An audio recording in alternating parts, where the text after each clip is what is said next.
ലൈവിൽ ഇതാ പണിപ്പുരയിലേക്കുള്ള അടുത്ത ടാസ്ക് എത്തി. ടാസ്കിന്റെ പേര് വരുന്നത് ഭൂമി കയ്യേറ്റം. ഈ ഒരു ടാസ്ക് എങ്ങനെയെന്ന് വെച്ചാൽ ഗാർഡൻ ഏരിയയിൽ ഒരു മഡ്ഫീറ്റ് ഉണ്ടാകും. നിങ്ങൾക്ക് നൽകിയ കൊടികൾ കുത്തി ആ ഭൂമി സ്വന്തമാക്കുക എന്നതാണ് ടാസ്ക് വരുന്നത്. ഏറ്റവും കൂടുതൽ കൊടികൾ കുത്തുന്ന ടീമായിരിക്കും ഈ ഒരു ടാസ്കിൽ വിജയിക്കുക. അങ്ങനെ ടാസ്ക് ചെയ്യാനായിട്ട് ആദ്യം മത്സരാർത്ഥികൾ 9 പേരടങ്ങുന്ന 2 ടീമുകളായിട്ട് തിരിയുക. എന്നിട്ട് ഓരോ ടീമിനും 200 കൊടികൾ വീതം നൽകുന്നതായിരിക്കും. ടീം എക്ക് യെല്ലോ കൊടിയും ടീം ബിക്ക് പിങ്ക് കൊടിയും.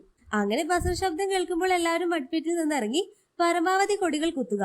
15 മിനിറ്റാണ് സമയം വരുന്നത്. അങ്ങനെ മത്സരത്തിനൊടുവിൽ ഏറ്റവും കൂടുതൽ കൊടികൾ കുത്തിയ ടീമായിരിക്കും ഈ ഒരു ടാസ്കിൽ വിജയിക്കുക. വിജയിച്ച ടീമിൽ നിന്നും 2 പേർക്ക് പണിപ്പുരയിലേക്ക് പോകാവുന്നതാണ്. എന്നിങ്ങനെയൊക്കെയാണ് ടാസ്ക് വരുന്നത്. ഇനി 2 ടീം എങ്ങനെയാന്ന് വെച്ചാൽ ടീം എയിൽ വരുന്നത് ഷാരിക, ബിന്നി, ജിസേൽ, അപ്പാനി, ഷാനവാസ്, ശൈത്യ, നൂറ, ഒനിൽ, രേണു ഇവരൊക്കെയാണ് ടീം എയിൽ വരുന്നത്. ഇനി ടീം ബിയിൽ വരുന്നത് ആര്യൻ, അക്ബർ, അനുമോൾ, അനീഷ്, ആദില, റേന, നെവിൻ, സരിക, അഭിലാഷ് ഇവരൊക്കെയാണ് ടീം ബിയിൽ വരുന്നത്. അങ്ങനെ മത്സരാർത്ഥികൾ എല്ലാവരും ഗാർഡൻ ഏരിയയിൽ ടാസ്ക് ചെയ്യാനായിട്ട് എത്തുന്നുണ്ട്. അങ്ങനെ ബസർ അടിച്ചു 2 ടീമും ഓടിപ്പോയിട്ട് കൊടിയെല്ലാം കുത്തുന്നുണ്ട്.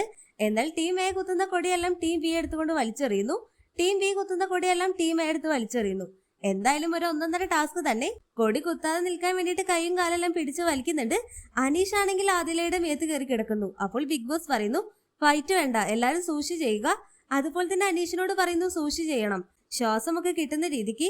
ഒടുവിൽ ഇവരുടെ പിടിയും വലിയെല്ലാം കണ്ട് ബിഗ് ബോസ് ഒരു മിനിറ്റേക്ക് ടാസ്ക് എല്ലാം നിർത്തി വെക്കുന്നുണ്ട്. ടാസ്ക് നിർത്തിയിട്ടും അവിടെ പിടിയും വലിയും തന്നെയാണ്.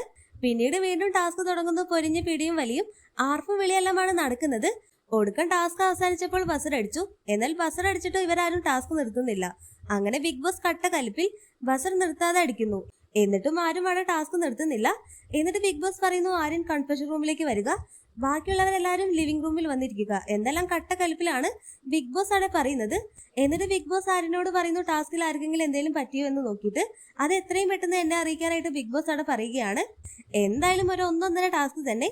അപ്പോൾ കൂടുതൽ ബിഗ് ബോസ് ലൈവ് അപ്ഡേഷനായിട്ട് നമ്മുടെ ചാനൽ സബ്സ്ക്രൈബ് ചെയ്യാത്തവരുണ്ടെങ്കിൽ ഒന്ന് സബ്സ്ക്രൈബ് ചെയ്ത് സപ്പോർട്ട് ചെയ്യണേ.